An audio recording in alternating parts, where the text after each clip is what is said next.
Hallo zusammen, schön sind ihr da bei Handgelenk mal Pi. Ich bin Anne.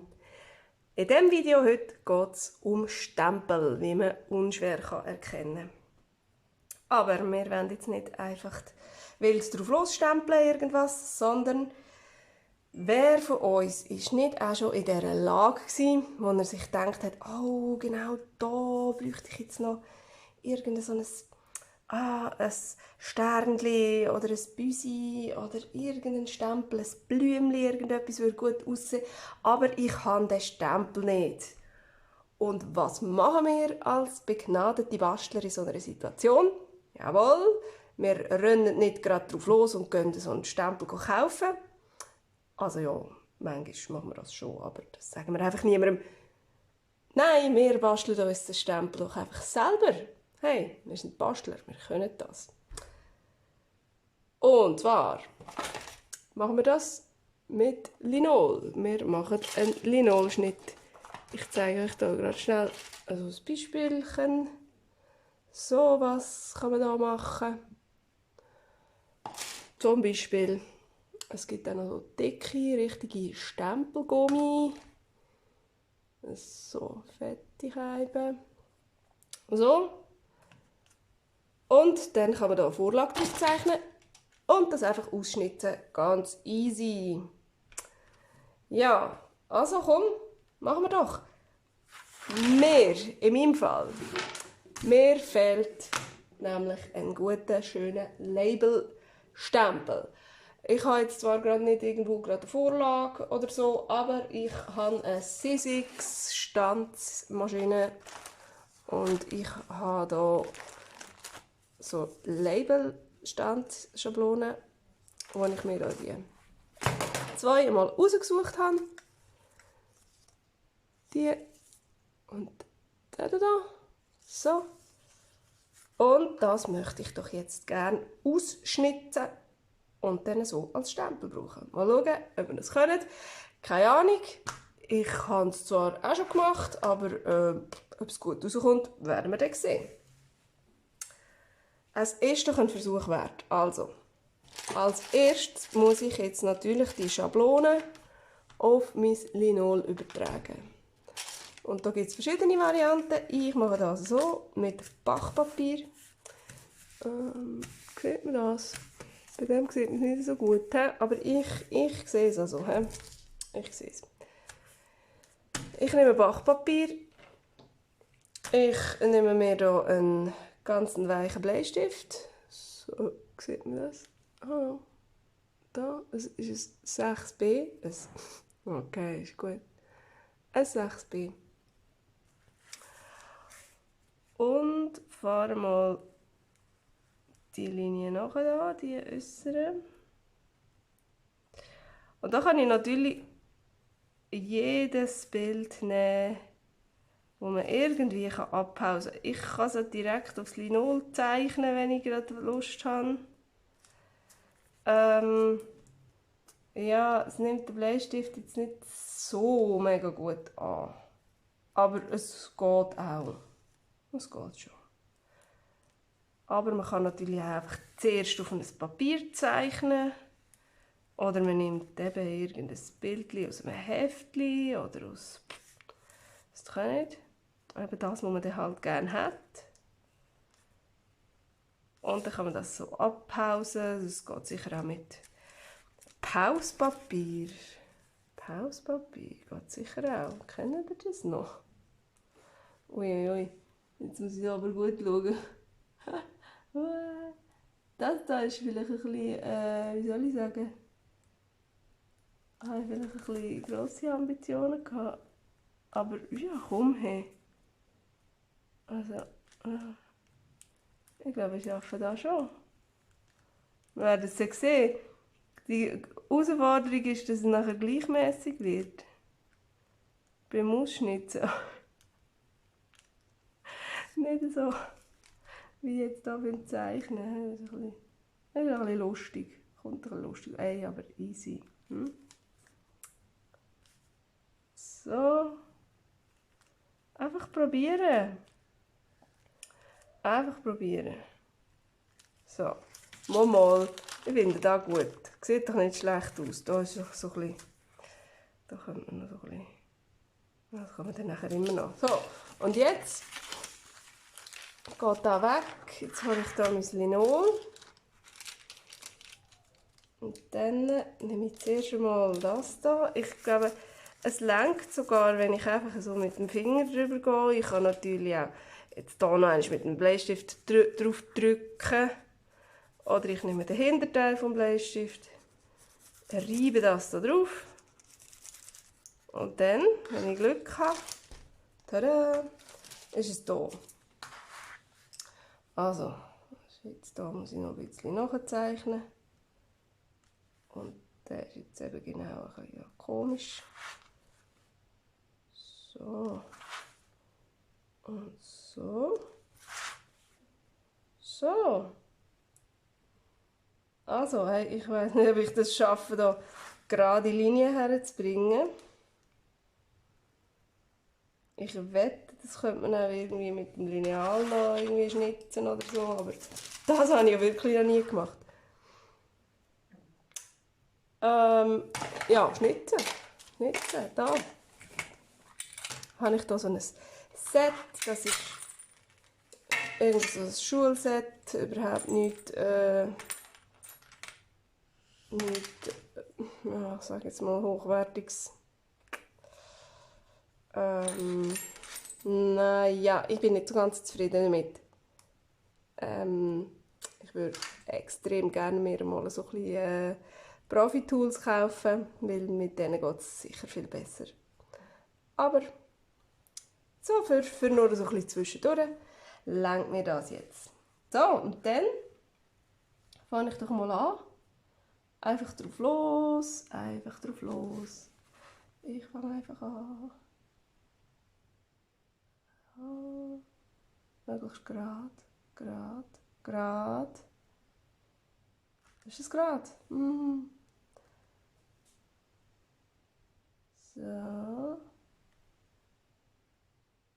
Man sollte nicht so gegen die Hand schneiden, weil wenn man abrutscht, zack, ist man im Finger. Es gibt auch so Handschütze, die man irgendwie da so herheben kann und dann so, aber das finde ich irgendwie voll komisch.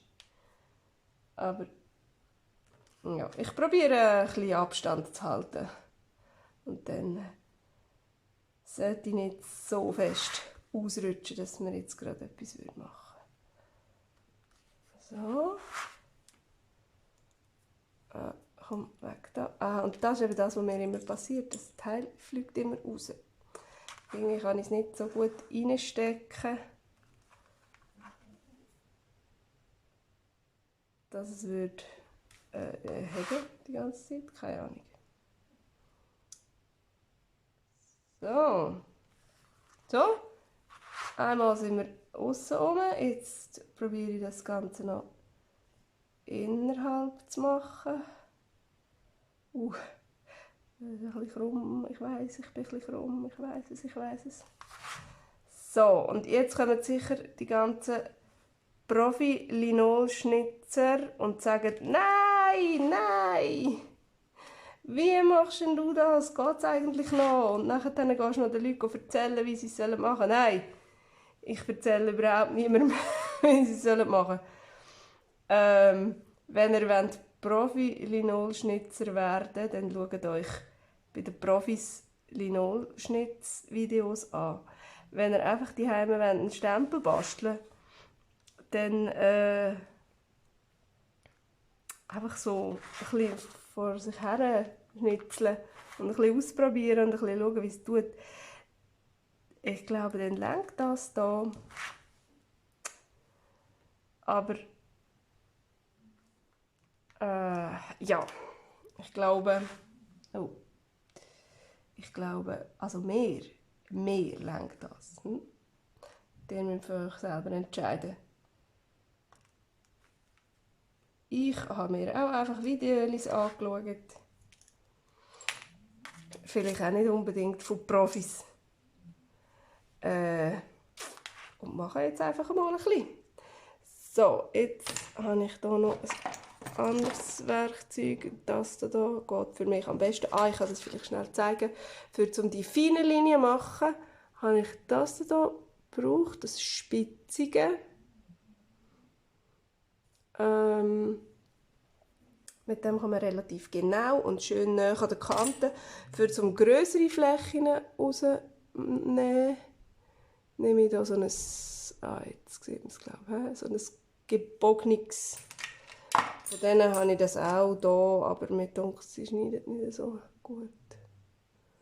Das ist irgendwie das Bessere für den Part, keine Ahnung. So, mit dem kann ich hier grössere Flächen rausnehmen.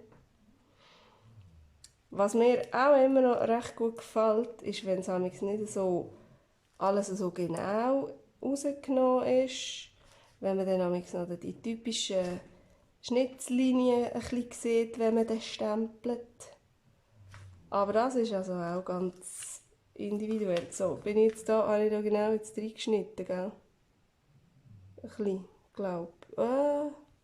Ich weiss es nicht. Es könnte sein, dass ich jetzt gerade abgerutscht bin und da ein bisschen die Kante reingeschnitten habe. Wir werden es dann sehen, das beim Stempeln. Vielleicht.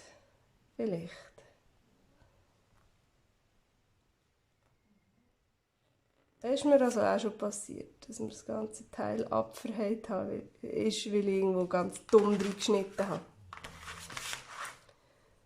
So.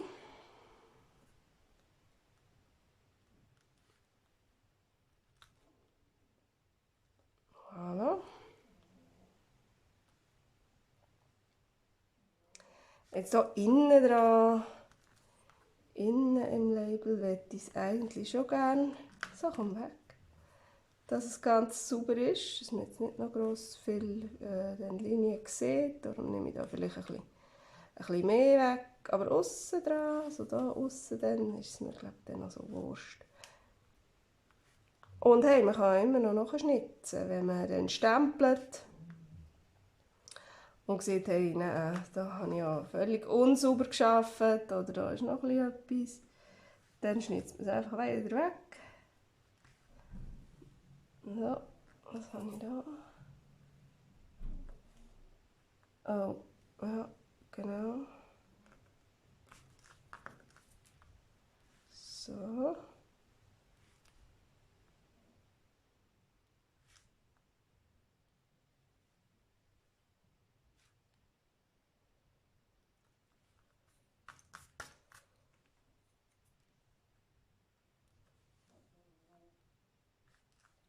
Voilà. Ich glaube, jetzt sind wir hier innen mal durch.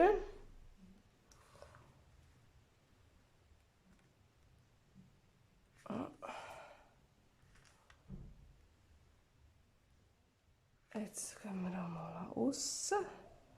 Wagen wir uns, wagen wir, genau. Wagen wir uns einmal so.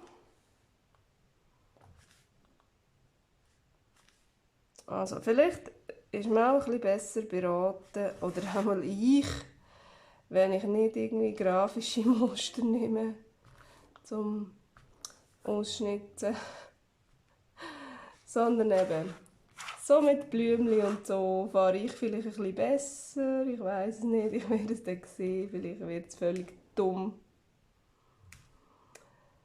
Vielleicht habe ich mir jetzt gerade ein bisschen zu viel vorgenommen.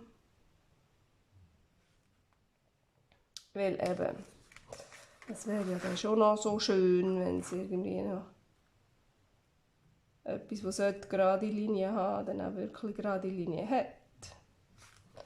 Aber hey, vielleicht macht das ja dann eben gerade auch den Charme aus von dem Teil. Vielleicht auch nicht, vielleicht ist es einfach nur dumm. Wir werden es sehen.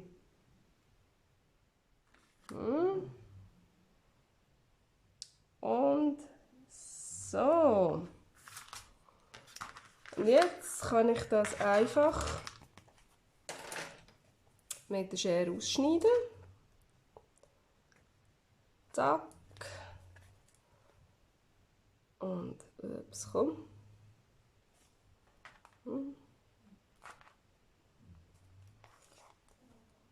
Voilà. Da komm. Kannst du da bitte gefälligst abkommen. Voilà. Und jetzt haben wir noch die Ecke noch ein bisschen. Ah, die Ecke kann ich dann sowieso abschneiden. Oh, da sehe ich gerade, da bin ich noch nicht so. Da müssen wir noch ein bisschen.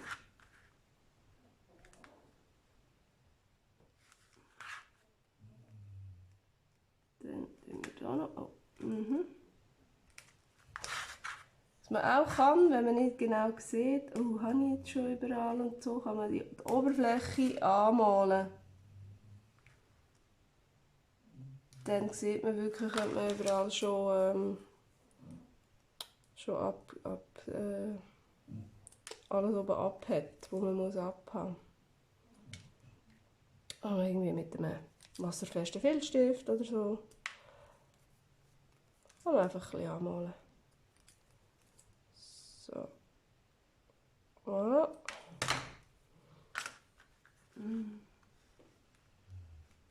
Ja. Ja, ich glaube, es ist gut. Ich sehe gerade hier. Da würde ich also gerne mal wieder ein bisschen abnehmen. Da hat mir doch ein bisschen zu grossen Buckel. So. Und dann, ja, ich glaube, das war nicht so. Was meint ihr? Kann man geben. Probieren wir es einfach. Einfach probieren. So. Stays on. Meiner Meinung nach funktioniert das am besten. Ich habe viele Vergleichsmöglichkeiten habe ich nicht. Aber das ist wasserfest. Und alle, die ich ausprobiert habe, die verschiedenen, die wasserlöslich sind, haben nicht so gut funktioniert. So geht es besser. Ja, jetzt sieht man da schon, wenn ich es anfärbe. Sieht man einerseits da, wo ich jetzt noch nicht genug rausgenommen habe. Und andererseits seht ihr es da. Das ist da, wo ich abgerutscht bin. Wo es mir das ein bisschen abgeschnetzelt hat, ohne dass ich wollte. Ja, das kann man nicht auffüllen. Das ist jetzt halt einfach so. So, aber weißt du was, jetzt tue ich gerade jetzt, was eingefärbt ist, schneide ich das ab. Das, was noch schwarz ist, weil eben, da habe ich ja gesagt, da innen wollte ich es eigentlich möglichst sauber haben. Aussendurch ist es mir noch eher Wurst. So. Das weg. Fort. Und nachher ausprobieren. Ausprobieren, gut andrücken. Ja, jetzt ist es natürlich schon so, oder? Wenn ich so in der Mitte runterdrücke, ja, kann ich dort wahrscheinlich noch so viel rausschneiden. Es drückt es mir nachher dann immer drauf. Weißt du, wie ich meine? Darum probiere ich da möglichst an den Kanten, dort wo der Stempel auch wirklich ist, und eher weniger innen zu drücken. Stunde der Wahrheit. Ja, okay. Also noch einmal. Noch ein bisschen nachfärben. Ich weiss nicht, wie es bei der Stempelfarbe ist. Ehrlich gesagt. Aber ich weiss, dass wenn man jetzt Linoldruckfarbe nimmt, sind die ersten. Das saugt es irgendwie wie auf. Ich weiss auch nicht genau. Dunkt es mir einmal. Die ersten Drucke sind dann immer so ein bisschen verblasst, weil das Linol die Farbe so ein bisschen wie aufnimmt. Keine Ahnung. So, komm. Ah, schon besser. Schon besser. Aber jetzt hat es mir da doch schon wieder ein bisschen zu viel. Es ist jetzt auch ein bisschen verrutscht, was mir nicht so gefällt. Und da hat es mir jetzt gleich schon ein bisschen zu viel so Zeugs noch drumherum, wo man noch abhauen könnte. Hey, aber habt ihr gesehen, innen drin ist gut. Innen drin ist nichts. Sehr schön. So, da noch ein bisschen ausbessern rundherum.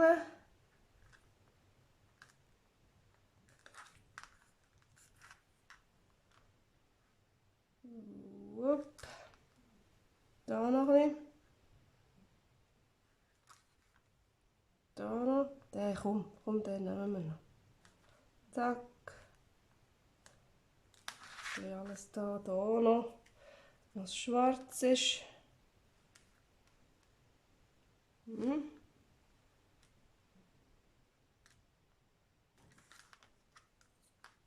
Ja, komm.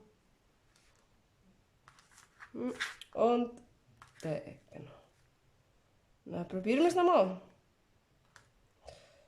Probieren. Alle Fusseli weg. Alle weg. Fort. So, noch einmal gründlich einfärben.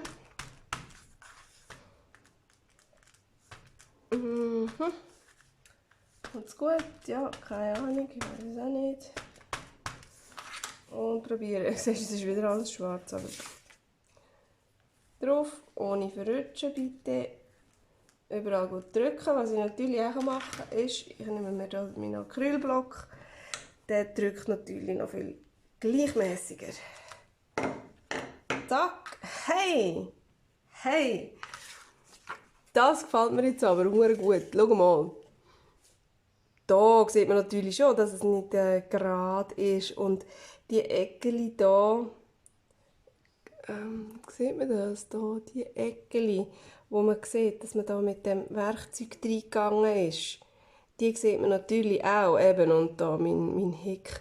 Aber hey, es ist ein selber gemachter Stempel und ich finde, er muss ein bisschen so aussehen.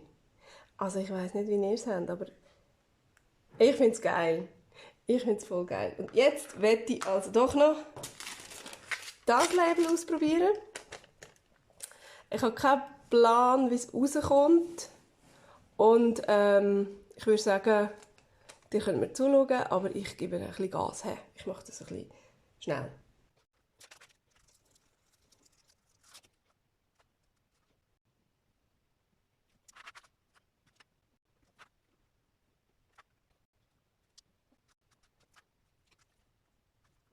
So, voilà, jetzt können wir das auch noch ausschneiden. Und dann schauen wir mal, wie das stempelt. Das ist jetzt ehrlich gesagt ein bisschen einfacher gegangen, als ich mir vorgestellt habe. Aber ja, wie das schlussendlich nachher aussieht, ob das auch tatsächlich nach etwas aussieht, nach dem, was ich gerne hätte, das wird sich jetzt gerade herausstellen. Da können wir noch ein bisschen, ich werde garantiert noch ein bisschen nachschnitzen. Das sehe ich schon. Aber ja, jetzt lassen wir uns überraschen. So. Ja, ich sehe es ja auch schon beim Einfärben. Ob es da ganz viele schwarze Striche noch hat oder nicht.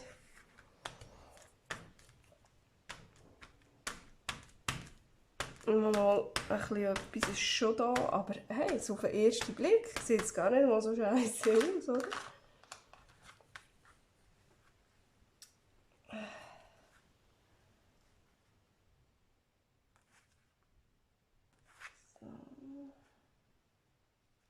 Ach, weißt du was?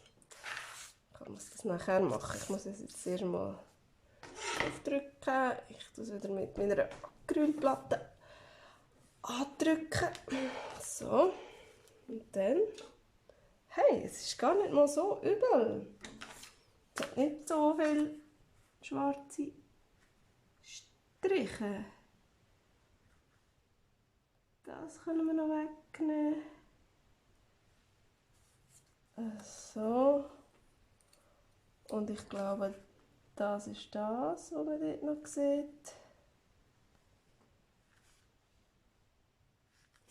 Und drinnen ist klar, das ist natürlich eine grosse Fläche da, Der einfach so ein bisschen wie, wie soll ich sagen, runterhängt.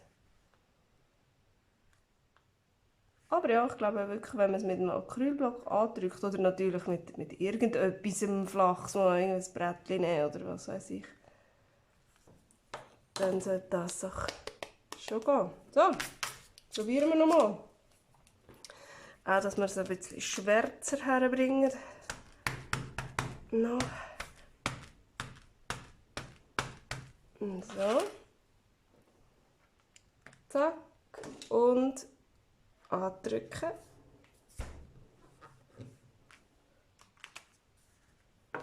So. Hey. Das gefällt mir sehr gut. Ich meine, ja, eben. Das ist auch da wieder. Man sieht natürlich, dass es nicht regelmäßig ist, aber hey, muss es regelmäßig sein? Ich finde überhaupt nicht. Ich finde es genial. Mir gefällt es. Und ich bin mir ganz sicher, wir werden die zwei schönen... Komm, ich mache von dem auch noch eins. Dann sehen wir es gerade hier im Vergleich. So. Ich freue mich, die zwei hübschen irgendwo in unserem Junk Journal unterzubringen. So. Wunderbar.